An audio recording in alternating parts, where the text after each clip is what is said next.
We're gonna get started. Hi there, YouTube. So we finished up our first section of basic financial, which is the first hour here. And we are going to get started with our second section, part one. So now that you should, at this point, understand how your finances are working, and you should have an understanding of how to think. Sorry, it's getting hot. Now you should have a good understanding of the mindset in which you need to think with. Now here's the biggest problem that I find a lot of people have, and it's the motivation. So the motivation comes because you're tired of being afraid. You're tired of dealing with the things that you need to that are holding you back. And most people, some people blame different people. Some people blame whole races. Some people blame class. The honest truth is it's just you. You're the only person that's holding you back. So there's a lot of problems that with what I just said, because a lot of people are going to go, yeah, whatever, you don't know what you're talking about. So our biggest issue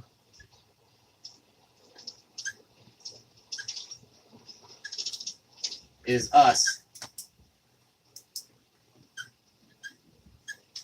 We are our problem. All right.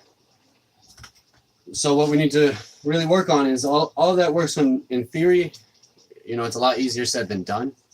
So the biggest problem that most people have is actually taking that personal step.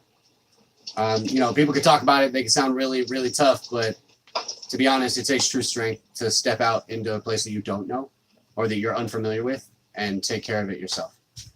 So you can call me if you want and say I'm the biggest, strongest man you've ever seen, and I'm going to tell you then start your own business, and let's see how that goes. So our issues are us, and that's a mental block. I believe that we all have to face our mental blocks in our own way. However, a good support team would help you with that. So having the support of friends, family, whoever's around you, that's a good way to do it. And it's not easy. It's very tough. So this second portion is to show you that there's actually more security and freedom than there is in job security or a security like that. Now, with that being said, I'm not saying quit your jobs just because. I'm saying you need to wait until you're properly ready. So what you need is strength to continue forward. You have to have a goal. There has to be a reason. So what I've been telling my students for years is you have to have a why. Your why is the reason why you put away that 10%. Your why is the reason why you continue fighting. Your why is the reason why life continues forward for you. Your why could be your kids. It could be you have a Lamborghini fetish. It could be anything. I don't care, as long as it's strong enough to continue carrying you on. Because when times get hard, that's the only thing that's going to push you through. It doesn't matter if it's in your personal life, business. It doesn't matter if it's in work. What gets you up in the morning? It's definitely not your boss saying, "Hey, you got to come to work." It's usually going to be something that you're like, "Damn, I got to pay a bill, and I don't want to live without that." That's usually the biggest thing there, as far as that goes. So your why needs to be strong enough. What is your why? Okay. That's for the 10% that you pull out for yourself. If it's not 10%, that's fine. Make it $5. I don't really have a care as to what the amount is that you pull out for yourself, but you pay yourself first. Pay yourself first, like I showed you in the first part of section 1. Your why must be the strength. That's your mission. That's the reason. So it drives your passion. Usually the why is the love portion of the passion. I love my children. That's why I'm doing this. I hate to see the world fall apart the way it is. So that's also why I'm doing this. That's my passion. That's what drives my mission behind it. So when we talk about basic financials, most people don't realize that, I know how to balance my checkbook. Well, that's good. That's the first step. The next portion is actually setting your mindset. So having a goal. And I don't mean like in high school when they were like, you got to have a goal for your life. Where do you see yourself? I see myself turning into a unicorn. Nobody cares. What we do care about, though, is your 1 year, your 5 year, your 10 year, and your 20-year. And it's not. I mean, the questions roughly are the same. Where do you see yourself in these time frames with what you're doing?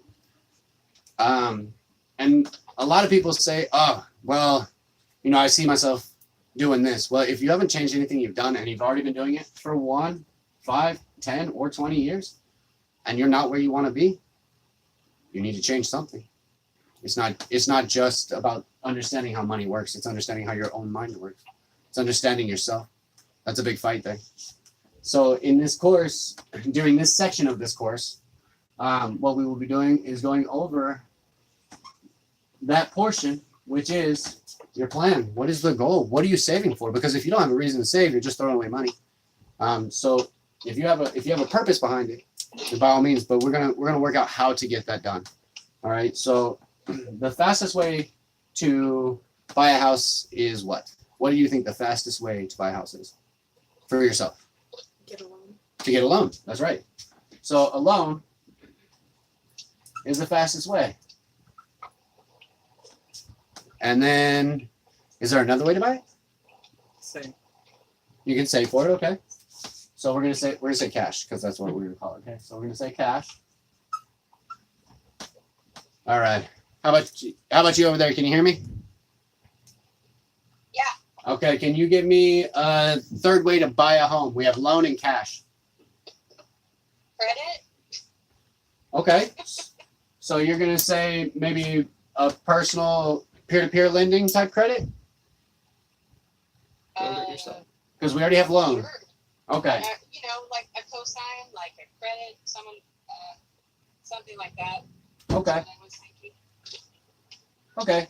So we got loan, which is the same idea, and it's actually inherit is the third one I was thinking of. What is it? Inherit. You can inherit it. Inherit. Of course. Let's see. I guess there So- are ways to speed that up. Yeah, you can inherit. It doesn't matter if it's the right way to spell it. I know you're a spelling Nazi. It's cool. I like having you in class. All right, so these are the three major ways that you can get a home. Most people don't understand that there's actually a fourth and fifth way, and I'm not going to get into that. But what I'd really like for you to understand is that these are the three primary ways to do it. Okay? And they go in order of expedience. So you got fastest is this one, second one is cash, and then, I guess if you don't like your uncle or whatever, but he loves you, the third one is your answer. Waiting for that type of thing to happen is like buying a lottery ticket for 30 years down the road and hoping that it's going to go. So if you really want your life to change, depending on your plan here and where you see yourself, you may have to choose a certain route as far as which one you're going with. Okay? Obviously, making no choice also means you chose because you chose not to choose. That's a whole nother game. But the point being, you have to choose something. So let's say I wanted a home in a year. Loan. I don't have a cash. Right. So it limits me down to my loan. Now, when I'm looking at this, I need to understand that I'm only putting 10% away for the down payment. So I need to know what the down payment is. She's still. So the down payment usually is anywhere between 3 and 100%. You wouldn't need a loan if you had 100%, but let's say 3% is the lowest portion, okay? And that's for a loan. That's okay. $300,000 house. What's that? $300,000 house is pretty average in this area. Okay. And so what's 3% of 300,000? 3,000. It's about 3,000. That'd actually be 10%. No, then 3,000. Wait, no. Your brain's not working. You know what I mean? I do. It'll actually be less than that, but it'll be what? Think about it. 3,000 is 10%. We're gonna knock off how many threes can you get to go in 10%?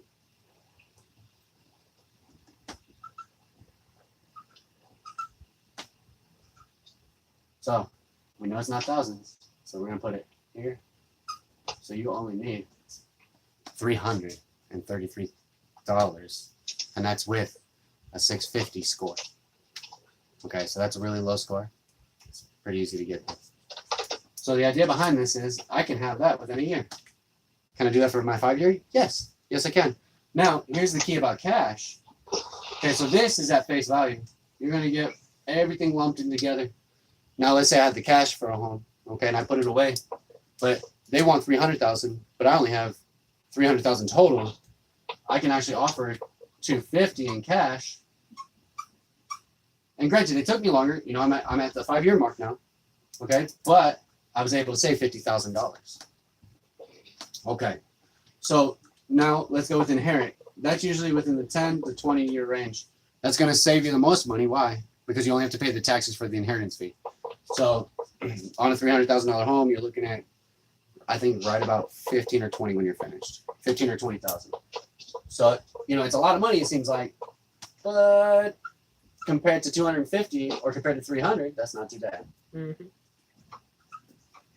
Okay, so these are all basic financials. As you can see, it gets cheaper if I'm willing to wait or be patient. Mm-hmm. It's the same with anything. Okay, and that is all 3 routes that you can possibly take. Now, in the business class, they're learning actually one step ahead of that. And today we'll be doing a little more leadership, and we will actually start stepping into this portion for the finance portion so that people can understand that a little better, because there are more ways to make your money here. All right. So in any case, you just bought a liability. So you might as well just wait for this long-term one and then just run with the liability then, because the taxes are going to be better. All right. Until you start renting it out. Well, that's business. We'll talk about that in the next class. So anyway, this is the same concept. All right. And that starts with this 10%. The next thing is to make you think about how incomes work and what you need to create that cash flow. As I told you in the very first session that we had together, cash flow is the 2 most important words out of the 6 important words on your what? What is that called? That the two rectangles. What is that called? Cash flow chart? I don't No. know what it's called. That would be what I drew on it, but it's called a financial statement. Okay. So on your financial statement, cash flow is the 2 biggest words. Why? Because the larger the cash flow, the more likely it is you're going to get whatever you want. Problem solved. So what your goal is as an individual is your cash flow as an employee is limited. And that's okay. It's all right to be limited. There's tons of people who make it just fine on being an employee. That's okay. You know, they work until their retirement, and then they write out their 401k. Certain paper assets I will not touch with a 10-foot pole. There's other paper assets that I would love to get my hands on. Not all paper assets are bad. Okay, that's a big thing to learn. And any of them can be used appropriately as long as you use them on your terms. Okay. So with this understanding, and it's called delayed gratification. You know, I forgot to pick up. Yeah. Yeah, another one. Yeah, those are private words. They're too small. Mm. I'm gonna just abbreviate that. So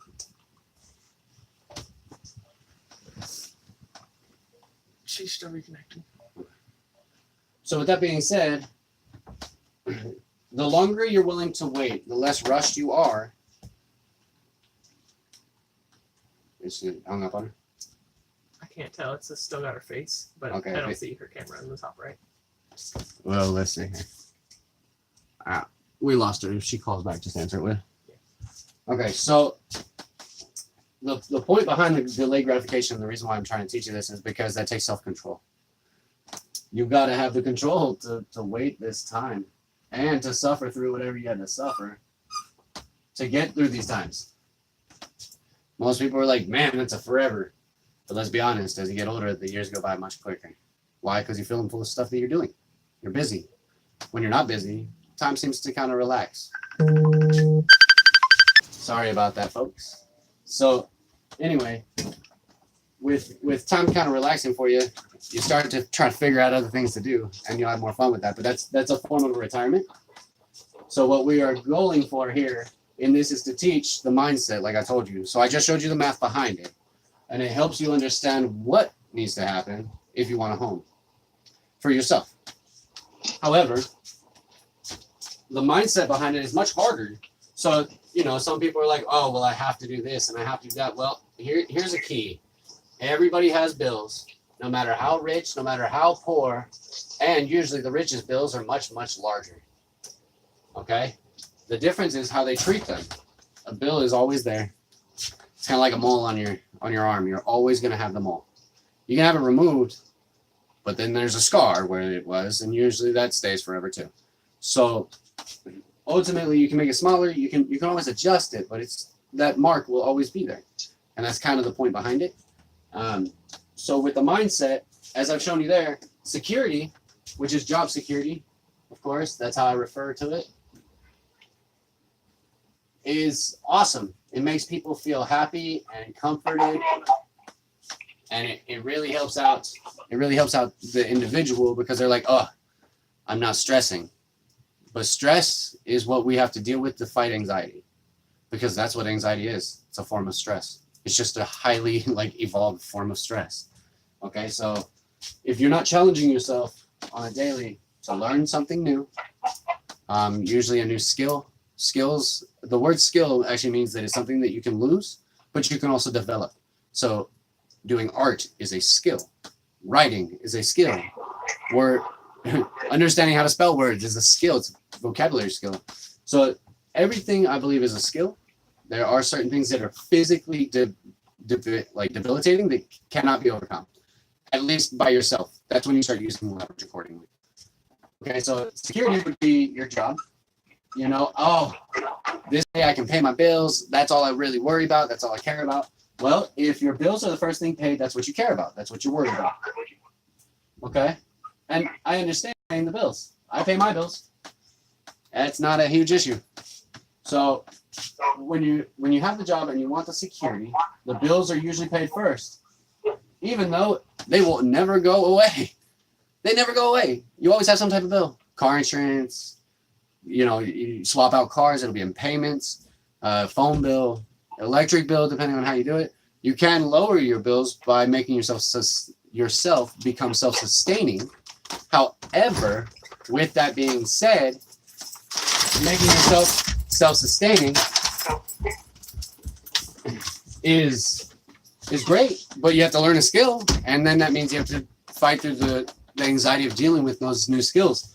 So in the end, in order for you to make yourself happy, you gotta move away from the understanding of security. Security is amazing. Having job security is something that really relaxes people, helps you kind of get by, but it doesn't really fulfill people. And that there is where the problem is that most people have problems with fulfillment. They don't feel that they're getting what they want out of life, what they believe they deserve out of life. Whatever the answer is, you're taught many different things. You're taught many different things. School, you got your parents teaching you.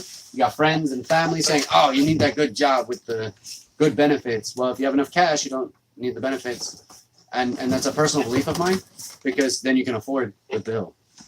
So ultimately, here's what I usually hear. My bills need to be paid. I can't have money put away. But then when they have a flat tire, you find that bill all of a sudden became a bigger bill. And now how are you going to pay your bills? Because now you're already maxing out your budget. If you have a good budget, you will always put that 10% in. Okay? And you'll be patient. I understand. 10% doesn't seem like much. Like out of a $500 check, 10% is only $50. Oh, I can't buy new tires with that. No. However, you don't need new tires every paycheck. So with that being said, you can always work up to that. Okay? It's always a possibility. You can make $1,000, $10,000, 10% still needs to be put away. It doesn't matter who you are or what you're doing. Welcome to class, guys. So what we're doing here, I'm gonna catch you up real quick, is I'm explaining on basic financial how to understand and setting your mindset properly for basic financials. So it's to help you deal with your bills and to live that comfortable life and still be able to get the things you're hunting for. Adjust it, please. Thank you. Thank you. All right. So now that they're caught up, because it was real hard to catch them up, we are going to continue. So bills are very important in everybody's life, but they are always there. They're never going away. I'm really upset that I forgot to do that. All right, well, we're just gonna have to do this in a conversation portion because that thing doesn't want to work. All right, so with bills, with our bills, the problem isn't that, I can't afford them. And if that's the case, you can always look for a new job. If you're budgeting properly and you still can't seem to like make ends meet, you can always use your words. You need to talk to people. I understand that bill collectors bug you and they drive you nuts, but they call for a reason, and usually you can work out a deal with them. You can talk to them. Use your words. Let them know what you can and cannot do. Do not just make some magical thing for them. Do what you can and cannot do. You're the grown adult in your relationship between the two of you. They're a business. You got to learn at least some of those business skills. All right. So when we go into job security, the security portion is the fact that you feel that you're making enough to survive at least well enough to be happy. Most people these days don't. Why? Give me an answer. Why don't most of the people today feel like they can survive? It's expensive. Yeah, that's what I was gonna say. It's expensive.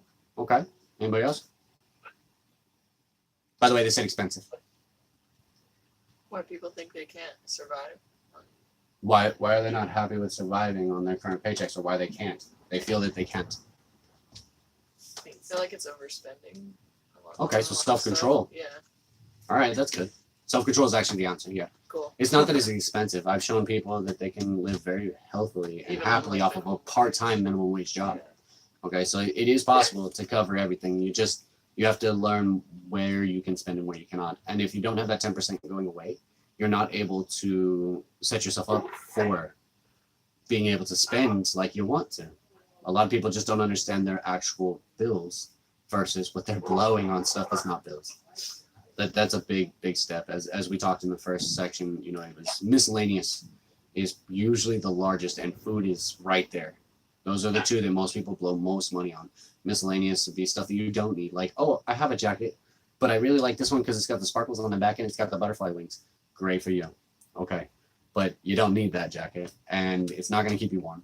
You're going to be pissed off because the sparkles are going to fall off eventually.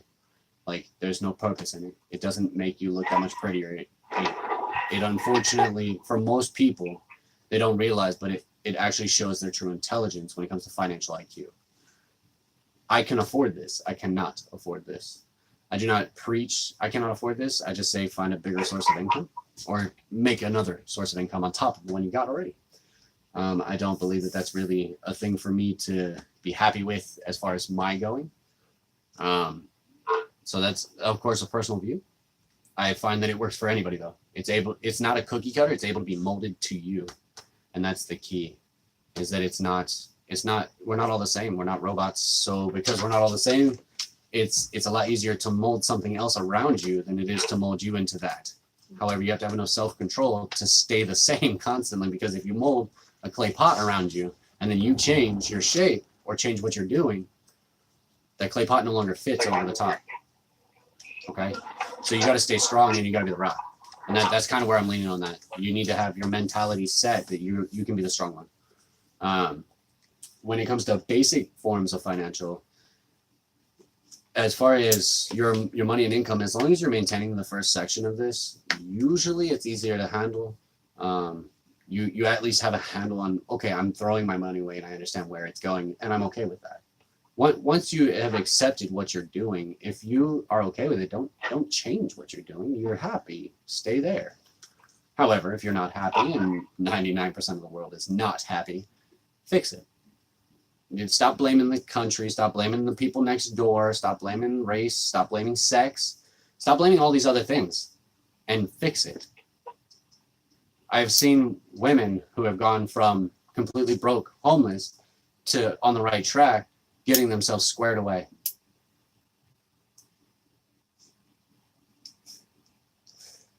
Yeah, thank you. That's why I brought this. So I've seen men who are African American descent who didn't finish high school able to make millions of dollars, and to say something completely racist or completely hypocritical to me about it. No, it's just that they stopped being the victim and started taking charge of their own life. And all it took was for them to know that they can still learn even if they're not in school. It doesn't matter. It's what you apply to your life that matters. A self-help book doesn't help if you don't actually apply it.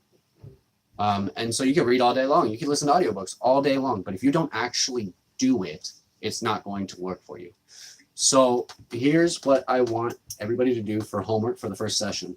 I understand we're at the 30-minute mark, but I've already got the homework obviously assigned out and ready for you guys. So for your first set of homework, what I want you to do is I want you to set a 30-day goal, a 60-day goal, and then I want you to set a 6-month goal. And that's what you're going to put away. So your goal, now you're going to have 2 separate mission, or that's your mission, okay, is to set that large amount of sum. And then you're going to break that down into days. So in the day, I'm going to make this much every single day. Okay, that's the mission there. A lot of my students are actually already doing this. I started them with a quarter. I gave them a quarter. I told them to put a sticker or something on it so that they knew it was my quarter and I wanted it back. Now, the reason I say that is because the idea is that you can take a loan, okay, and you can make it into something real. And they are doing it. So what I did for them was I gave them a quarter each. And I said, take your quarter. And when you're done with your quarter, every day I want you to double that quarter. I don't, it doesn't have to be 50 cents, $1 each day. It doesn't have to go like that, just the quarter. So every day for the first 30 days, they're supposed to add 1 25-cent piece or multiple single cent pieces or 5-cent pieces, whatever, just total of 25 cents or more added to that. That's all the goal is. So that's for the first 30 days. When we hit the second 30 days, I will give you your second set of goals. However, they're supposed to do it every single day. That comes out to, I think, $1 set or $7.50 is what it came out to. All right, so that's not very hard to make, but you have 2 goals in that mission. 1 is to make the $7.50 by the 30-day mark. 2 is to do the 25 cents or better every single day. It's not that I want you to just do the $7.50 and be like, I'm done. Hey, no, you got to go out tomorrow and make another 25 cents. That is your homework. You will do that for 30 days. If you did it for 7 days, I'm pretty sure you would understand where it's going. And I could probably make you understand it with a shorter period of time, but I want you guys to get the full grasp of it. So it's easy to create money. Most people don't realize that. Cash flow is very easy once you understand how it works. And that can go for anybody. I have an 8-year-old son. He creates his own cash flow when he wants more money. He goes out and buys his own toys. He's looking into an Xbox One. He wants to build himself a go-kart, and he's looking at parts and how to get them. Maybe not cash, but he can trade and he can acquire them in that way as well.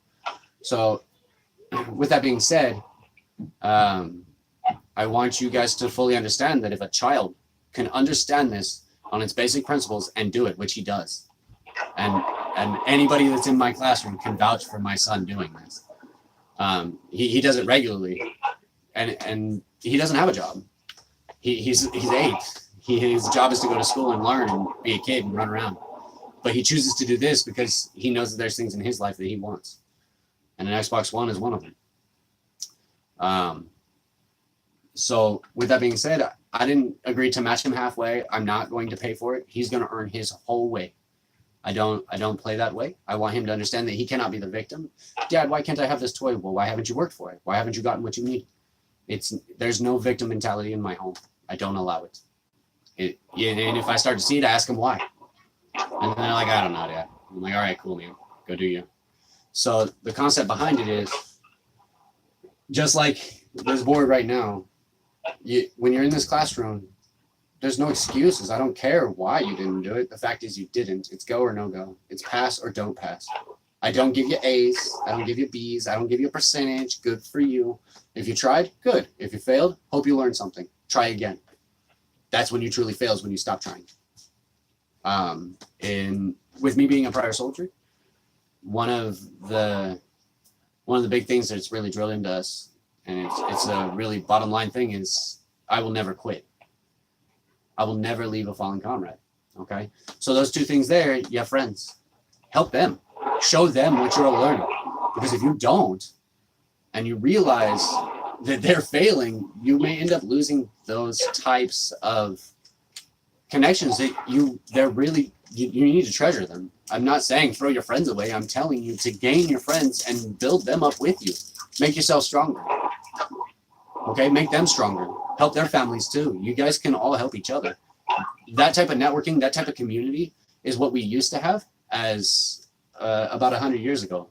You know, that, and it's slowly been dissipating, and it's just getting faster nowadays. I don't believe that our problems are on the big scale because of no one doing anything. Actually, that's exactly what it is. So the problem is that we're not a community. You can't change the world if you don't change the people next to you first. You can't fix the state if you don't fix your local city where the mayor is. You can't fix anything without starting at the bottom and working for it.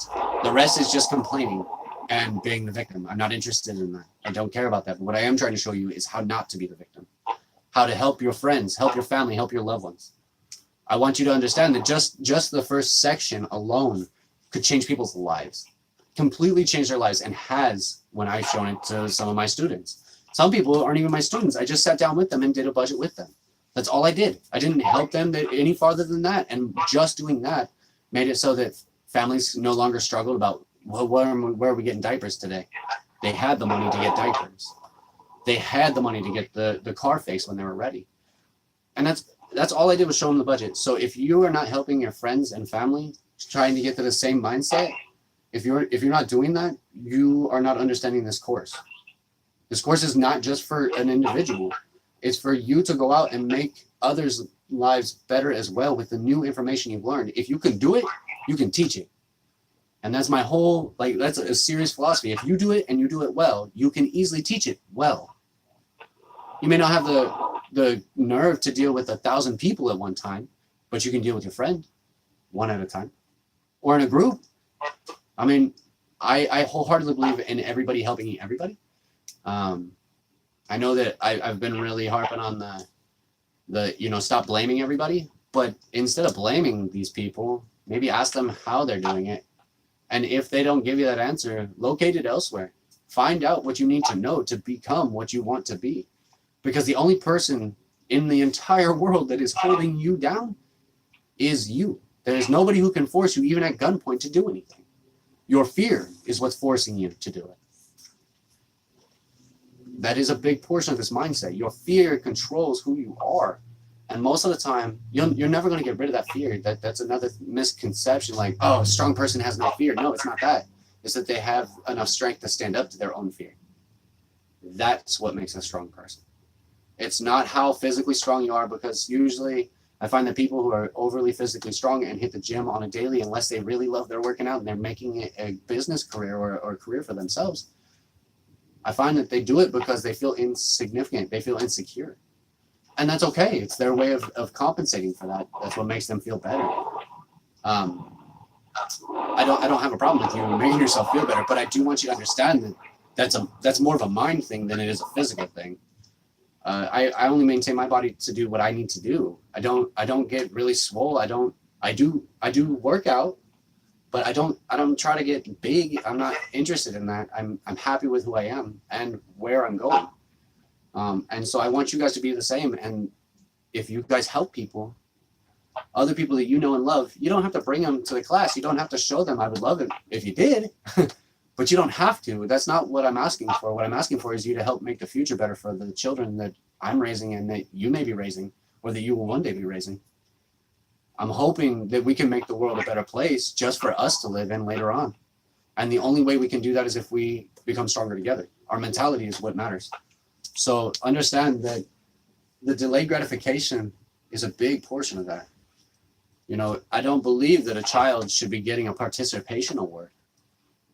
Why? Because that takes away the sport behind it. But I also believe that they should have good sportsmanship.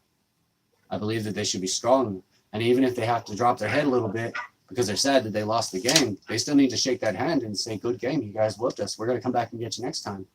That's how it should be. I believe that the community is built stronger when you get communities together. I don't necessarily want to live in a community home, but I do believe in community. I think neighbors should talk. It makes the whole neighborhood a safer place. If your neighborhood's a horrible place, you need to get with other neighbors that are like-minded and work out how you can make it better individually. That doesn't mean take the law into your own hands. That means how can you help each other to make sure each other is safe? How can you help each other to make sure each other is financially stable? And that's not always giving money out. Sometimes that's just giving enough information that they can understand how to maintain their own stuff. So in this section 2, which is the first day today, we did the review last week. And then the week prior to that, I was out for the hospital. I do apologize for those on YouTube as well as online over here on Messenger. And again, thank you very much for still continuing to show up. Thank you very much for continuing to be a part of this and being a part of my life. I can't thank you guys enough for that. You guys make me who I am because it's what I believe in, helping everybody. You know, I got students that show up every week and it's like having a family inside the house. It's not, to me, it's not weird. It's not a bunch of random people because we built relationships around that. You know, the class may have started part of it. Some of it is work. Some of it is just people showing up because other people can. And I love the community that we're starting to build, and I want it to keep going. I don't want it to just stop with that. Next week will be a lot more structured, and I will have a real pen that works. I think we're right already. So I will have a real pen that works for that. Okay. And what I want you guys to really get out of today is the homework is to help you with your finances and to teach you that it's easy to make a cash flow. It's not actually that hard. So for 30 days, that's what I want you to do. I will tell you what you will be doing at the 30-day mark in 2 weeks. That'll be your 3rd week of doing it because you'll have this week, next week, and then the last week. Sounds like a dinosaur.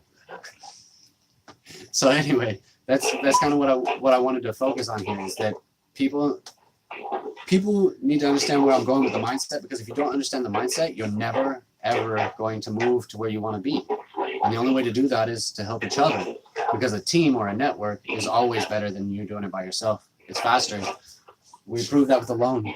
You know, a loan is me working with another company to get to that point, to be faster. I could do it in a year. In a single year, I can do that. So that's with a large network. Imagine what a group of friends could do if we're buying property. We could all work together, and if we were all putting in $5 every month, by the end of the year, I think there could be enough for a property that could house enough homes for all of us to live in.